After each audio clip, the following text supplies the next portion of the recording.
Hello everyone, आज आपण SYBCom semester 3 corporate accounting या सब्जेक्टमधील unit number 3 financial statement of company या लेसनमधील ॲडजस्टमेंट पाहणार आहे। सर्वात प्रथम पहिले ॲडजस्टमेंट आहे closing stock of raw material. याचा पहिला इफेक्ट बॅलन्स शीटच्या ॲसेट साईडला इन्व्हेंटरीच्या नोटमध्ये ॲड करणे। इन्व्हेंटरीच्या नोटमध्ये ॲड करणे ह्या अगोदरच्या व्हिडिओमध्ये मी आपणास नोट्स कशा तयार करायच्या होत्या ते सांगितलेलं आहे आणि बॅलन्स शीट आणि प्रॉफिट अँड लॉस कसा तयार करायचा ते पण सांगितलेलं आहे। आज आपण ॲडजस्टमेंट पाहणार आहोत आणि ॲडजस्टमेंटमध्ये त्या नोट्सचा संबंध येणार आहे। तर पहिले ॲडजस्टमेंट आहे closing stock of raw material. तर पहिला इफेक्ट होणार आहे बॅलन्स शीटच्या ॲसेट साईडला इन्व्हेंटरीच्या नोटमध्ये ॲड करणे। इन्व्हेंटरीच्या नोटमध्ये ॲड करणे। सेकंड इफेक्ट आहे प्रॉफिट अँड लॉस अकाउंटच्या कॉस्ट ऑफ मटेरियलच्या नोटमधून लेस करणे। म्हणजे प्रॉफिट अँड लॉस अकाउंटची जी एक्सपेन्सेस साईड आहे त्या एक्सपेन्सेस साईडच्या कॉस्ट ऑफ मटेरियलच्या नोटमधून लेस करायचं आहे। आता तुम्ही मला लेस का करायचं आहे, कारण क्लोजिंग स्टॉक म्हणजे शिल्लक राहिलेला माल आहे, म्हणजे आपण यावर्षी किती गुड्स विकला हे समजण्यासाठी क्लोजिंग स्टॉकला लेस करतो। सेकंड इफेक्ट आहे आउटस्टँडिंग एक्सपेन्सेस किंवा दुसरं नाव आहे त्याचं expenses due but not paid. Expenses due आहे बट नॉट पेड, देणं आहे पण दिलेलं नाही, देणं बाकी आहे किंवा द्यायचे आहेत। त्याला दुसरं नाव आहे एक्सपेन्सेस पेएबल। ही नावं लक्षात ठेवा, कारण ॲडजस्टमेंटमध्ये कधी आउटस्टँडिंग म्हणतात, कधी पेएबल म्हणतात, कधी ॲक्रूड एक्सपेन्सेस म्हणतात, कधी अनपेड एक्सपेन्सेस म्हणतात। तर ही नावं एकाला दुसरीही ऑर आहेत। तर आउटस्टँडिंग एक्सपेन्सेस म्हणतील, कधी एक्सपेन्सेस पेएबल म्हणतील, कधी ॲक्रूड एक्सपेन्सेस म्हणतील, कधी अनपेड एक्सपेन्सेस सांगतील किंवा कधी सांगतील की expenses due but not paid. ह्यापैकी कोणतंही जर नाव आलं तुम्हाला ॲडजस्टमेंटमध्ये तर तुम्ही त्याचा पहिला इफेक्ट प्रॉफिट अँड लॉस अकाउंटच्या एक्सपेन्सेस साईडला एम्प्लॉईज बेनिफिट एक्सपेन्सेस या नोटमध्ये काय करायचं आहे, या नोटमध्ये किंवा फायनान्स कॉस्टच्या नोटमध्ये किंवा अदर एक्सपेन्सेसच्या नोटमध्ये ॲड करणे। आता इथं लक्षात ठेवा, इथं किंवा असा शब्द का आलेला आहे, कारण प्रॉफिट अँड जर समजा तुम्हाला असं असेल की वेजेस आउटस्टँडिंग आहेत किंवा एम्प्लॉईची सॅलरी आउटस्टँडिंग आहे, तर वेजेस आउटस्टँडिंग असतील तर तुम्ही एम्प्लॉईज बेनिफिट एक्सपेन्सेसला पहिला इफेक्ट कराल, त्याच्यामध्ये तुम्ही ॲड कराल।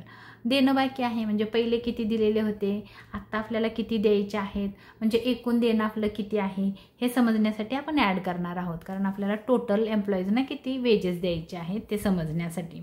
आता समजा फॉर एक्झाम्पल असं असेल की आपल्याला कोणाला तरी इंटरेस्ट द्यायचं बाकी आहे किंवा डिव्हिडंड द्यायचं आहे, देणं आहे, डिव्हिडंड म्हणण्यापेक्षा इंटरेस्टच म्हणूया, इंटरेस्ट देणं द्यायचं आहे, द्यायचा राहिलेला आहे, तर आपण तो फायनान्स कॉस्टच्या हेडला येईल। तर तो एम्प्लॉईज बेनिफिट ऑफ एक्सपेन्सेसच्या नोटला येणार नाही, तर कोणत्या नोटला येईल, फायनान्स कॉस्टच्या नोटला ते ॲड होईल। जर समजा असं असेल की रेंट द्यायचं राहिलं असेल तर मग ते अदर एक्सपेन्सेसच्या नोटमध्ये ॲड होईल, म्हणून हे ऑरमध्ये टाकलं आहे। आउटस्टँडिंगच आहे पण डिपेंड ऑन ॲटम आहे, तो कोणत्या ॲटमवर तुम्हाला सांगितलेलं आहे आउटस्टँडिंग त्याच्यावर डिपेंड आहे। फॉर एक्झाम्पल वेजेसवर सांगितलं तर मग तुम्ही सांगाल की एम्प्लॉईज बेनिफिटमध्ये ॲड कराल। जर समजा असं सांगितलं की रेंट आउटस्टँडिंग आहे तर ते अदर एक्सपेन्सेसच्या नोटमध्ये ॲड कराल। जर सांगितलं इंटरेस्ट आउटस्टँडिंग आहे तर मग ते फायनान्स कॉस्टच्या नोटमध्ये ॲड कराल। या तिघांमधले कुठल्या तरी एकाच नोटला ते ॲड होईल। ॲड का होईल, कारण तुम्हाला टोटल देणं किती आहे हे समजण्यासाठी। त्याच्यानंतर दुसरा इफेक्ट होणार आहे सेकंड इफेक्ट, तो बॅलन्स शीटच्या लायबिलिटी साईडला अदर करंट लायबिलिटीच्या नोटमध्ये ॲड करणे। अदर करंट लायबिलिटी म्हणजे जी आपल्याला देणं आहे, द्यायचं आहे, म्हणून देणं असेल, देण्याला आपण लायबिलिटीज म्हणतो।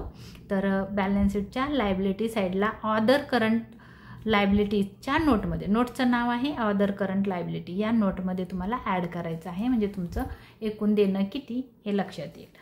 त्याच्यानंतर 3 नंबरचे ॲडजस्टमेंट आहे प्रीपेड एक्सपेन्सेस। आता ह्याला पण दुसरे नावं देतात, कधी ॲडजस्टमेंटमध्ये सांगतात प्रीपेड इन्शुरन्स, कधी सांगतात प्रीपेड इंटरेस्ट असं। तर इथं त्यांनी सांगितले प्रीपेड एक्सपेन्सेस म्हणतील किंवा कधी असं म्हणतील expenses due but not paid. Expenses देणं आहे म्हणजे प्रीपेड म्हणजे काय केलं आहे की आपण एक्स्ट्राचे पेड केलेत, एक्स्ट्राचं देणं देऊन ठेवलं म्हणजे अगोदरचं ॲडव्हान्स पेड केलं आहे। किंवा त्याला असं म्हणतील एक्सपेन्सेस पेड इन ॲडव्हान्स किंवा अनएक्सपायर्ड एक्सपेन्सेस किंवा एक्सपेन्सेस कॅरीड फॉरवर्ड. तर हे ह्याचा मिनिंग आहे तुम्ही कोणाला तरी अगोदरच पैसे दिलेले आहेत, एखाद्या कर्मचाऱ्याला अगोदरच ॲडव्हान्समध्ये सॅलरी दिली किंवा पगार दिला किंवा वेजेस दिले, तर म्हणजे तुम्ही काय केलं, अगोदरच देऊन ठेवलेलं आहे. तर ते तर बॅलन्स शीटच्या ॲसेट साईडला लोन्स अँड ॲडव्हान्समध्ये शॉर्ट टर्म लोन्स अँड ॲडव्हान्सच्या नोटमध्ये ॲड करणे, हे लक्षात ठेवा. कारण प्रीपेड एक्सपेन्सेस म्हणजे ही काय आहे, तुम्ही अगोदरच दिले. कदाचित बघा एखाद्याला तुम्ही वेजेस दिलेत आणि ते कामावर नाही आला, तर तुम्ही काय करणार आहात, त्याच्याकडून ते पैसे रिटर्न घेणार आहात, म्हणून ते ॲसेटला येतं. तर बॅलन्स शीटच्या ॲसेट साईडला लोन्स अँड ॲडव्हान्सच्या नोटमध्ये ॲड करणे. आणि दुसरा इफेक्ट आहे हा प्रॉफिट अँड लॉस अकाउंटच्या एक्सपेन्सेस साईडला एम्प्लॉईज बेनिफिट एक्सपेन्सेस किंवा फायनान्स कॉस्ट किंवा अदर एक्सपेन्सेसच्या नोटमधून लेस करणे. आता हे 3 नोट का आल्या, जर समजा एम्प्लॉईजला जर वेजेस तुम्ही प्रीपेड केले असतील तर ते सेकंड इफेक्ट एम्प्लॉईज बेनिफिट एक्सपेन्सेसच्या नोटमध्ये होईल, म्हणजे त्या एक्सपेन्सेसमधून तुम्ही लेस कराल. आणि जर समजा तुम्हाला असं सांगितलं असेल की इंटरेस्ट तुम्ही काय केलेलं आहे, प्रीपेड इंटरेस्ट आहे, तर मग ते फायनान्स कॉस्टमध्ये येईल. जर समजा तुम्हाला असं सांगितलं असेल की प्रीपेड रेंट असं सांगितलं असेल तर ते अदर एक्सपेन्सेसच्या नोटमधून तुम्ही लेस करणार आहात. त्याच्यानंतर फोर्थ ॲडजस्टमेंट आहे outstanding interest on investment. Expenses चुकून बोलले, तर आउटस्टँडिंग इंटरेस्ट ऑन इन्व्हेस्टमेंट आहे, ते इन्व्हेस्टमेंटवरील इंटरेस्ट मिळायचं आहे, मिळालेलं नाही, मिळायचं बाकी आहे. तर मग हे मिळणार आहे इंटरेस्ट आपल्याला, त्याला दुसरं नाव आहे income due but not received. Income मिळणार होतं पण मिळालेलं नाही, आणि त्याला दुसरं नाव आहे income receivable, not received but receivable. मिळालेलं नाही पण मिळणार आहे म्हणजे आपली ही ॲसेट आहे. म्हणून काय करायचं आहे, बॅलन्स शीटच्या ॲसेट साईडला अदर करंट ॲसेटच्या नोटमध्ये ॲड करणे. अदर करंट ॲसेटच्या नोटमध्ये ॲड करायचं आहे, कारण आपलं हे इन्कम आहे म्हणून, फक्त मिळालेलं नाही, मिळणार आहे. आणि सेकंड इफेक्ट जो आहे तो प्रॉफिट अँड लॉस अकाउंटच्या इन्कम साईडला अदर इन्कमच्या नोटमध्ये ॲड करणे, कारण हे तुमचं इन्कम आहे, मिळायचं आहे, मिळालेलं नाही, मिळणार आहे, म्हणून ते ॲड करायचं आहे, हे लक्षात ठेवा. त्याच्यानंतरची 5th नंबरची ॲडजस्टमेंट आहे आउटस्टँडिंग इंटरेस्ट ऑन डिबेंचर्स.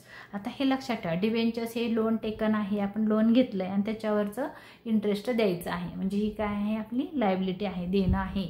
देणं असेल तर लायबिलिटी आहे आणि मिळणार असेल तर ॲसेट आहे, तर हे देणं आहे. म्हणून आपण काय करणार आहोत, प्रॉफिट अँड लॉस अकाउंटच्या एक्सपेन्सेस साईडला फायनान्स कॉस्टच्या नोटमध्ये ॲड करणे. कारण फायनान्स म्हणजे लोनशी रिलेटेड असतं, पैशाशी रिलेटेड असतं फायनान्स. म्हणून इथं काय आहे, डिबेंचर्स म्हणजे लोन घेतलेलं आहे आणि त्याच्यावरचं इंटरेस्ट द्यायचं आहे, म्हणून फायनान्स कॉस्टच्या नोटमध्ये ॲड करायचं आहे, म्हणजे टोटल आपल्याला इंटरेस्ट किती देणं आहे ते समजेल.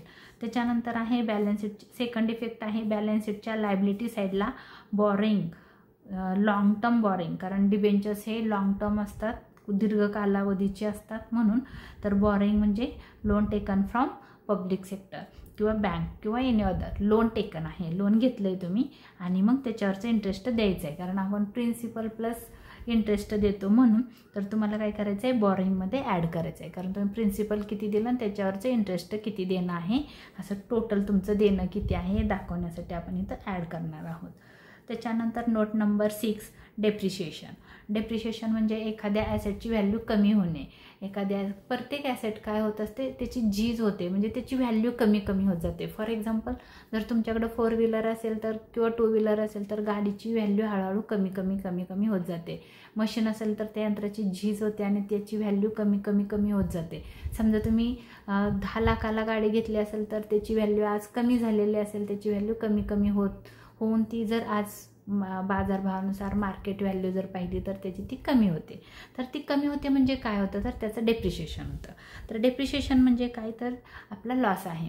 म्हणून तो प्रॉफिट अँड लॉस अकाउंटच्या एक्सपेन्सेस साईडला डेप्रिशिएशन अँड अमोर्टायझेशन एक्सपेन्सेसच्या नोटमध्ये ॲड करणे. कारण टोटल एक्सपेन्सेस किती आहे ते कळण्यासाठी आपल्याला डेप्रिशिएशन अँड अमोर्टायझेशन एक्सपेन्सेसच्या नोटमध्ये ॲड करायचं आहे. आणि त्याच्यानंतर काय करायचं आहे, जी तुमची ॲसेट असते बॅलन्स शीटला त्या ॲसेटमधून लेस करायचं. म्हणून मी लिहिलं इथं बॅलन्स शीटच्या ॲसेट साईडला प्रॉपर्टी प्लांट अँड इक्विपमेंटच्या नोटमधून लेस करणे. कारण तुमच्या सगळ्या फिक्स ॲसेट फर्स्ट नंबरची जी तुमची नोट नंबर आहे फर्स्ट, त्याचं नाव आहे प्रॉपर्टी प्लांट अँड इक्विपमेंट, या नोटमधून तुम्हाला लेस करायचं आहे. कारण तुमची व्हॅल्यू कमी झाली म्हणून आपण लेस करतो आहे. वाढली तर ॲड केली असतं, पण कमी झाली डेप्रिसिएट झाली म्हणून आपण त्याला लेस करणार आहोत. त्याच्यानंतर नेक्स्ट ॲडजस्टमेंट आहे preliminary expenses, underwriters commission, discount on issue of shares किंवा हे ऑर नाव आहेत बघा. प्रिलिमिनरी एक्सपेन्सेस किंवा under writers commission. Preliminary expenses म्हणजे कंपनी स्थापन करण्याच्या अगोदरचा खर्च आहे. त्याच्यानंतर आहे under writers commission. Under writers commission म्हणजे शेअर्स विकताना आपण जे एजंटला बँकांना जे कमिशन देतो शेअर्स विकण्यासाठी त्यांना म्हणतात अंडर रायटर्स कमिशन. त्याच्यानंतर आहे discount on issue of shares. Shares विकताना आपण कमी पैशामध्ये विकले, 100 रुपयाचा शेअर्स फॉर एक्झाम्पल 100 रुपयाचा शेअर्स 90 रुपयाला विकला तर मग आपला लॉस होतो. हे सगळे एक्सपेन्सेस आहेत, बट हे ॲसेटला लिहितो आपण, कारण हे केल्याशिवाय तुमच्या कंपनीचं कॅपिटल जमा होत नाही. कॅपिटल जोपर्यंत तुमच्याकडे येत नाही तोपर्यंत तुम्ही कंपनी फॉर्म करू शकत नाही. म्हणून काय केलं जातं, ह्याला जो एक्सपेन्सेस आहे किंवा लॉस आहे हा तुमच्या ॲसेटला लिहिला जातो. त्याच्यानंतर आहे discount on issue of debentures आणि commission formation, company formation expenses, return of म्हणजे कमी होणे. तर इथपर्यंत लक्षात ठेवा. Preliminary expenses, underwriters commission, discount on issue of shares, discount on issue of debentures आणि company formation expenses. Company formation expenses म्हणजे कंपनी स्थापन करताना आलेले एक्सपेन्सेस. प्रिलिमिनरी एक्सपेन्सेस म्हणजे प्राथमिक खर्च आणि ही कंपनी स्थापन करण्यासाठी आलेला खर्च. दोघांचंही नाव एकच आहे. या सगळ्याचा अर्थ आपला हा लॉस होतो, पण लॉस होतो किंवा एक्सपेन्सेस होतात, पण हे एक्सपेन्सेस केल्याशिवाय कंपनी फॉर्म होत नाही म्हणून याला ॲसेट समजलं जातं. आणि ही आहे ती फिक्टिटियस ॲसेट आहे. त्याचा पहिला इफेक्ट प्रॉफिट अँड लॉस अकाउंटच्या एक्सपेन्सेस साईडला अदर एक्सपेन्सेसच्या नोटमध्ये ॲड करणे. कारण हे एक्सपेन्सेस आहेत म्हणून आपल्याला प्रॉफिट अँड लॉस अकाउंटच्या एक्सपेन्सेस साईडला नोटचं नाव आहे अदर एक्सपेन्सेस. शेवटची नोट आहे त्या नोटमध्ये तुम्हाला ॲड करायचं आहे. आणि दुसरा इफेक्ट बॅलन्स शीटच्या ॲसेट साईडला अदर नॉन करंट ॲसेट्समधून बघा. Other non current asset, non current का म्हणलं आहे, कारण हा कंपनी स्थापन करताना केलेला खर्च असतो आणि तो लाँग टर्म असतो. म्हणून लाँग टर्म म्हणजे कसं की ते दीर्घ मुदतीपर्यंत तो खर्च तसाच राहतो त्याच्यासाठी. तर ह्याला म्हटलं जातं अदर नॉन करंट ॲसेटमधून लेस करायचं आहे. कारण तुमचे ॲसेट काय आहे कमी झालेले आहे, एक्सपेन्सिव्ह झाले, त्याच्यामुळं ती ॲसेटची व्हॅल्यू कमी होते. म्हणून काय करायचं आहे, लेस करायचं आहे. त्याच्यानंतरची नोट नंबर आहे अनरेकॉर्डेड सेल्स.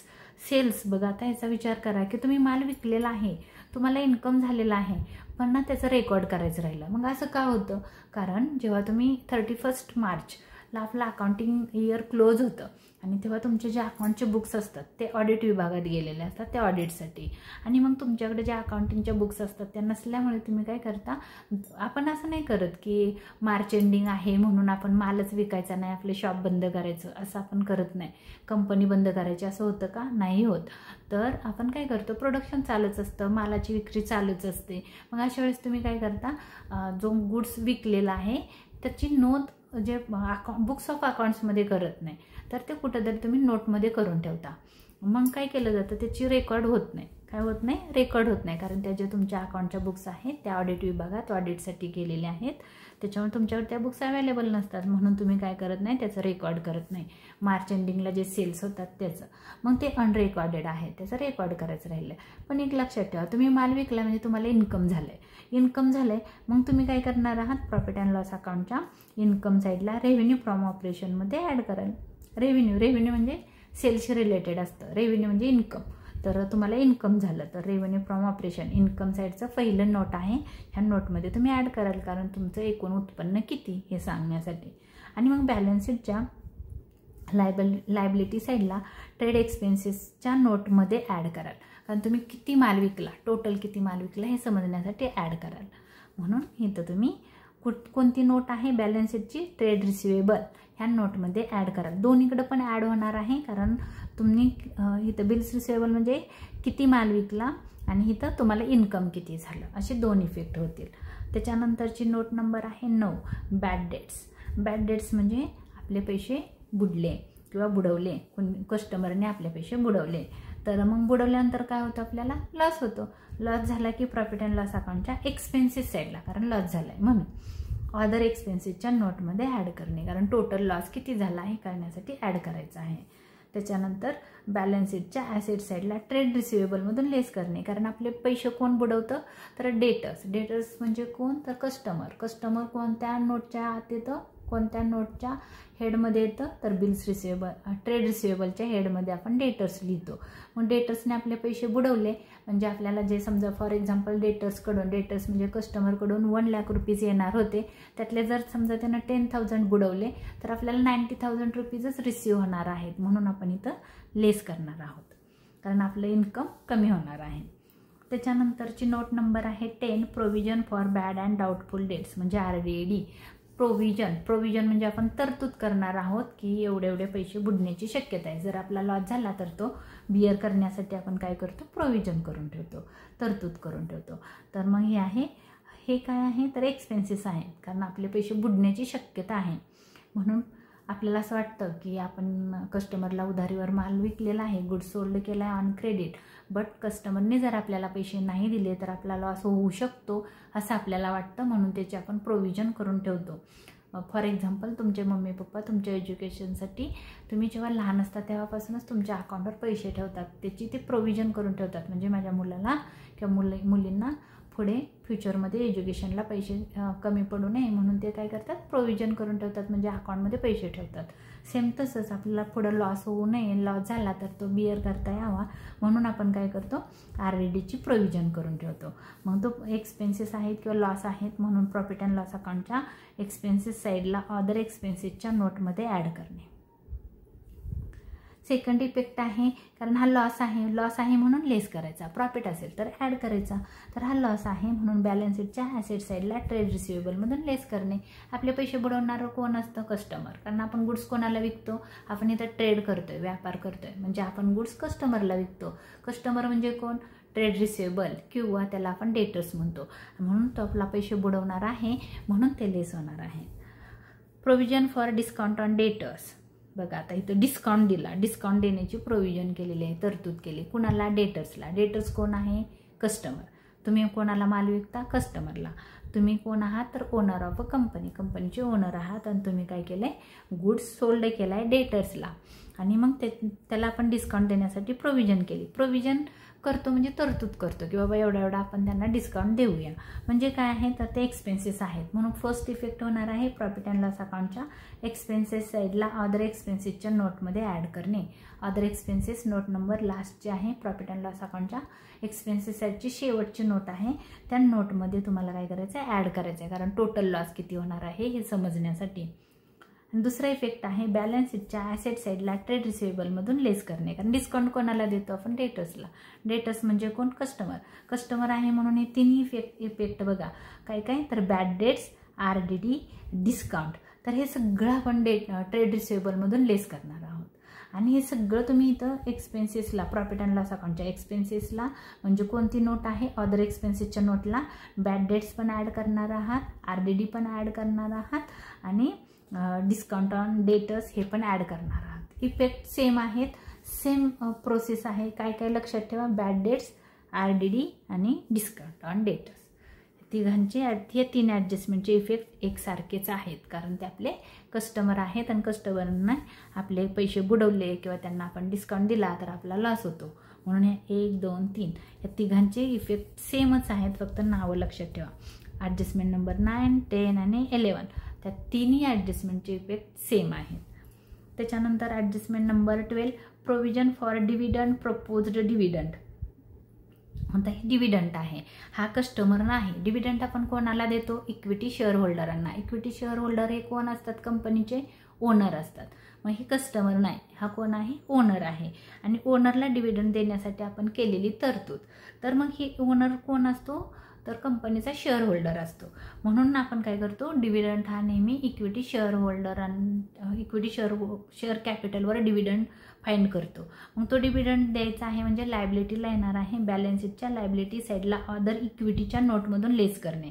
हे लक्षात ठेवा, अदर इक्विटीच्या नोटमधून लेस करणे, कारण आपण काय करणार आहे की डिव्हिडंड देणार आहे म्हणून. तर डिव्हिडंड काय करायचं आहे, अदर इक्विटीच्या नोटमधून लेस करायचं आहे.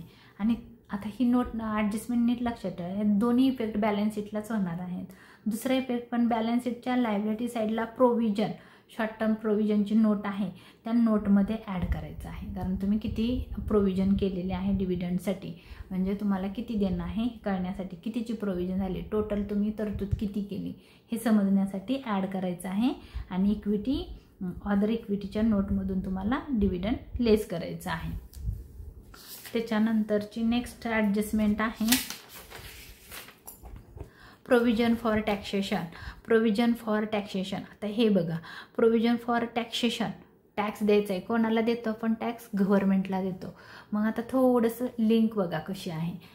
पहिलं आपण काय करतो, प्रॉफिट अँड लॉस अकाउंट तयार करतो, प्रॉफिट फाइंड करतो. जेव्हा तुम्हाला प्रॉफिट कळेल की मला एवढा प्रॉफिट झाला आहे, तर त्या प्रॉफिटवर टॅक्स असतो की तुम्हाला किती प्रॉफिट झाला आहे, त्याच्या किती टक्के प्रॉफिट. म्हणजे तुम्हाला हे माहीत असेल की बाबा 2 लाखापर्यंत इन्कम झालं तर डिडक्शन असतं. आत्ताच्या कायद्यानुसार 5 लाखापर्यंत तुमचं इन्कम असेल तर ते एक्झम्प्ट असतं, म्हणजे सूट असते त्याला, त्याच्यावर टॅक्स दिला जात नाही. त्याच्या पुढच्या इन्कमवर तुम्हाला टॅक्स पे करावा लागतो. मग तो टॅक्स किती टक्के आहे हे डिपेंड आहे तुमच्या इन्कमवर, म्हणजे तुमच्या प्रॉफिटवर. मग तुम्हाला सगळ्यात पहिला प्रॉफिट फाइंड करावा लागेल की जो ग्रॉस असेल. ग्रॉस प्रॉफिट फाइंड केल्यानंतर मग तुम्ही काय करता, टॅक्सची प्रोव्हिजन करता. मग प्रोव्हिजन करता म्हणजे बाबा एवढा मला प्रॉफिट झाला आहे, तर मला असं वाटतं की गव्हर्नमेंटला एवढा टॅक्स द्यावा लागेल. कारण जे अकाउंटंट असतात त्यांना माहीत असतं डिडक्शन कितपर्यंत द्यायचं आहे आणि किती अमाऊंटपर्यंत आपल्याला टॅक्स पेड करायचा आहे. पण अंदाजे करतात, ते परफेक्ट नसतो. कारण कधी कधी असतं ते रिडम्शन होतं, म्हणजे काय होतं, मागच्या वर्षीचा जर काही लॉस असेल तर तो ह्या वर्षी मायनस करून जो प्रॉफिट असतो त्याच्यावर तो टॅक्स काढतात. म्हणून काय केलं जातं, प्रोव्हिजन करतो आपण नेट प्रॉफिट फाइंड करण्यासाठी. म्हणून इथं काय केलं आहे, प्रॉफिट अँड लॉस अकाउंटच्या स्टेटमेंटला, नॉट अकाउंट, इथं बघा नीट काळजीपूर्वक बघा, जे आपण प्रॉफिट अँड लॉस अकाउंट तयार करणार आहे, नोट नाही, तर प्रॉफिट अँड लॉस अकाउंटच्या स्टेटमेंटला प्रॉफिटमधून लेस करायचं आहे. तर हे नीट बघा. पहिला तुम्ही काय करणार आहात, प्रॉफिट फाइंड करणार आहात. जेव्हा तुम्ही प्रॉफिट अँड लॉस अकाउंट बनवणार आहात तेव्हा प्रॉफिट अँड लॉस, एक मिनिट तुम्हाला दाखवते कुठं आहे ते. हे बघा, इथं पहिलं तुम्ही काय काढणार आहात, प्रॉफिट काढणार आहात हा. आणि हा प्रॉफिट काढल्यानंतर टॅक्स एक्सपेन्सेस आहेत. हे मग ह्या प्रॉफिटवर हा टॅक्स निघतो. इथं जी अमाऊंट तुमची निघेल ह्या अमाऊंटवर तुम्ही टॅक्स पे करता, ते इथं येतं. म्हणजे इथं आलं आहे, स्टेटमेंटला आलं. हे प्रॉफिट अँड लॉस अकाउंटचं स्टेटमेंट आहे, statement of profit and loss account. नोटला नाही, तर तुमचं पहिला इफेक्ट इथं होणार आहे, हे लक्षात ठेवा. आणि त्याच्यानंतर तुम्हाला सेकंड इफेक्ट करायचा आहे तो बॅलन्स शीटच्या लायबिलिटी साईडला प्रोव्हिजनच्या नोटमध्ये करणे. जेव्हा पण तुमच्या ॲडजस्टमेंटमध्ये, त्या ॲडजस्टमेंटमध्ये प्रोव्हिजन किंवा प्रपोज्ड हा शब्द आला की लक्षात ठेवायचं, प्रोव्हिजनला एक इफेक्ट फिक्सच आहे. प्रोव्हिजनची नोट तुमच्या बॅलन्स शीटच्या लायबिलिटी साईडला आहे आणि त्या नोटमध्ये एक इफेक्ट फिक्सच आहे, त्याच्यामध्ये तो ॲडच होणार आहे. कारण टोटल प्रोव्हिजन तुम्ही किती केली हे कळण्यासाठी. पण जो फर्स्ट इफेक्ट आहे किंवा दुसरा इफेक्ट आपण म्हणून, तो इफेक्ट मातिक वेगवेगळा होईल. कारण तुम्ही provision for bad debts, provision for debtors, provision for discount on debtors, provision for taxation, provision, असं म्हणजे जेव्हा प्रोव्हिजन वेगवेगळ्या ह्याच्यावर तुम्ही प्रोव्हिजन करता. म्हणून डिपेंड आहे की प्रोव्हिजन कशाची केली, तरतूद कशाची केली. तर इथं टॅक्स देण्यासाठी गव्हर्नमेंटला टॅक्स देतो. आता इथं बघा प्रोव्हिजनच्या नोट्स किती आहेत, प्रोव्हिजन फॉर बॅड डेट्स म्हणजे आरडीडीची प्रोव्हिजन ही कुणावर असते, कस्टमरसाठी केलेली तरतूद असते. Provision for discount on debtors ही पण प्रोव्हिजन कुणावर केली आपण, डेटर्स कोण आहे, कस्टमर. म्हणून ह्या ॲडजस्टमेंट तुमच्या सेम आल्या. आणि म्हणजे बॅड डेट्स पण कोण बुडवतं, तर डेटर्स बुडवतो, म्हणजे कस्टमर बुडवतो. म्हणून ॲडजस्टमेंट नंबर 9, 10 and 11 त्याचे इफेक्ट सेम झाले. कारण हे कोणाशी रिलेटेड आहे, डेटर्सची. डेटर्स म्हणजे कस्टमर, तुम्ही ज्याला माल विकलेला आहे तो तुमचा कस्टमर असतो, तो तुम्हाला पैसे देणारा असतो. म्हणून ह्या तिघांचे इफेक्ट सेम झाले. पण ही जी प्रोव्हिजन आहे 12 नंबरची ॲडजस्टमेंट, त्याच्यामध्ये सांगितले प्रोव्हिजन फॉर डिव्हिडंड किंवा प्रपोज्ड डिव्हिडंड, म्हणजे ही ओनर्सची केलेली प्रोव्हिजन आहे, म्हणजे इक्विटी शेअर होल्डरांसाठी केलेली तरतूद आहे. म्हणून ह्याचा इफेक्ट एक वेगळा झालेला आहे, ह्याचा इफेक्ट वेगळा आहे. आणि त्याच्यानंतरची ही जी प्रोव्हिजन आहे ही गव्हर्नमेंटचं देणं देण्यासाठी केलेली प्रोव्हिजन आहे. म्हणून हे स्टेटमेंटला आलं आहे. ही एक ॲडजस्टमेंट पूर्ण वेगळी आहे की ह्याच्यामध्ये आपण नोटला कोणता इफेक्ट करत नाही, तर आपण इफेक्ट स्टेटमेंटला करतोय, प्रॉफिटमधून लेस करतोय. कारण प्रॉफिट झाला आपल्याला कसं करणार, सगळे एक्सपेन्सेस देऊन जो नेट राहतो निव्वळ नफा तो कळतो, त्याच्यासाठी आपल्याला एक्सपेन्सेस सगळे लेस करावे लागतात. टॅक्स हा तुमचा एक्सपेन्सेस आहे, देणं आहे, मग तो दिल्यानंतर तुमचा नेट प्रॉफिट कळेल, म्हणून इथं आपल्याला लेसच करावं लागणार आहे स्टेटमेंटला. आणि त्याच्यानंतर बॅलन्स शीटच्या लायबिलिटी साईडला प्रोव्हिजनच्या नोटमध्ये ॲड करणे. कारण ही प्रोव्हिजनची नोट आपण सेपरेट बनवलेली आहे की आपण किती प्रोव्हिजन केली, कोणाकोणासाठी प्रोव्हिजन केली, एकूण प्रोव्हिजनची अमाऊंट किती आहे हे कळण्यासाठी आपण प्रोव्हिजनच्या नोटला ॲड करतो. त्याच्यानंतरची नोट नंबर आहे ॲडिशन टू रिझर्व.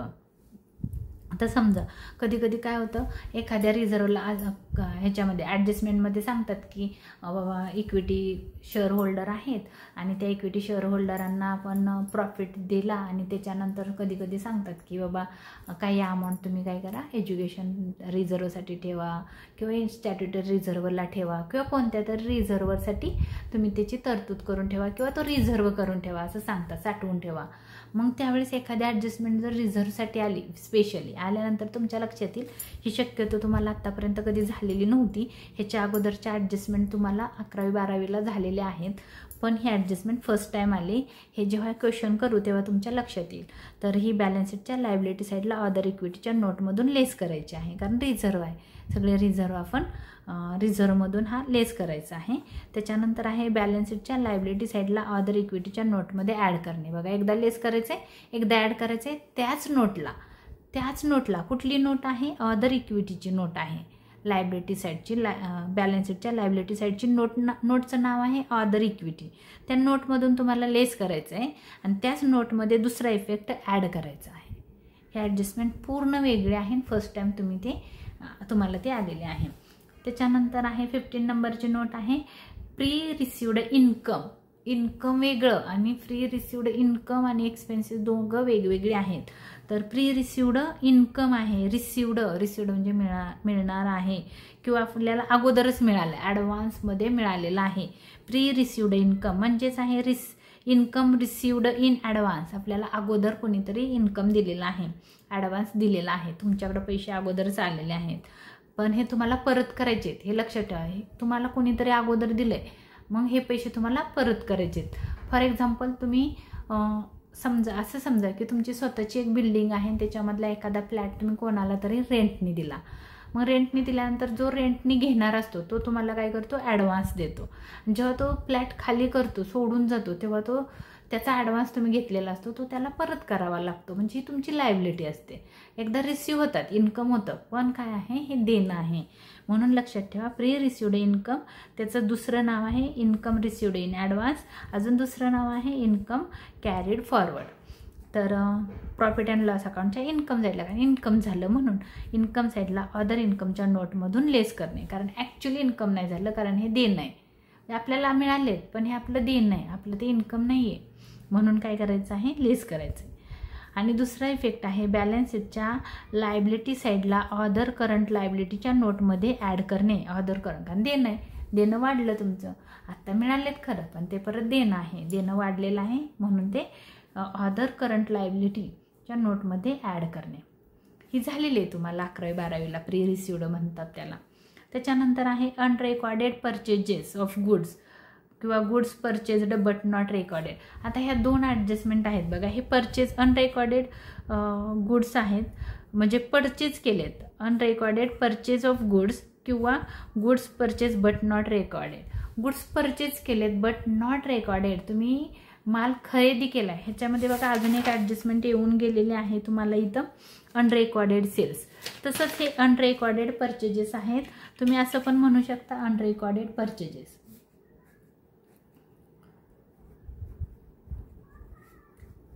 अनरेकॉर्डेड परचेजेस.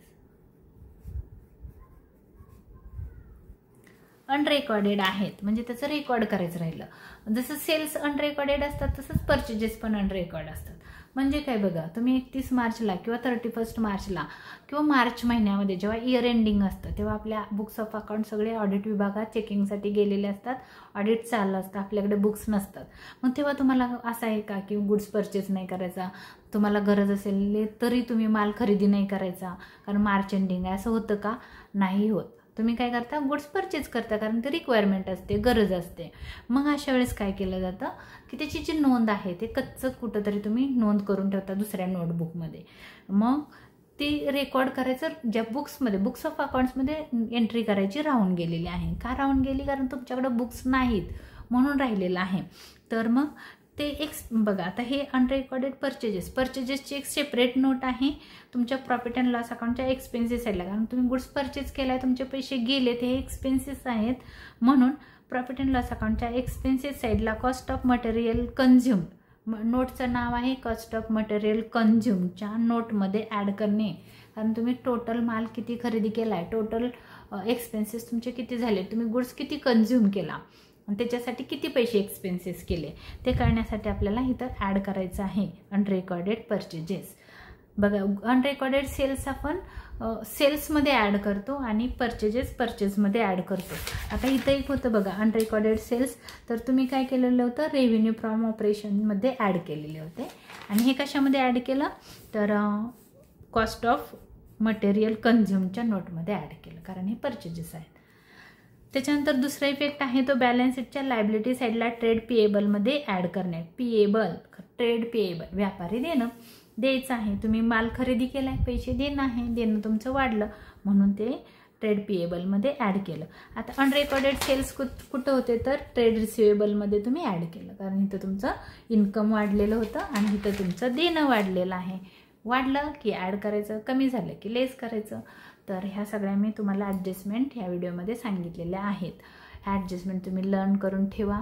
हा माझा व्हिडिओ आवडला असेल तर लाईक करा, शेअर करा, सबस्क्राईब करायला विसरू नका. तुमचा सपोर्ट असाच माझ्यासोबत राहू द्या. धन्यवाद.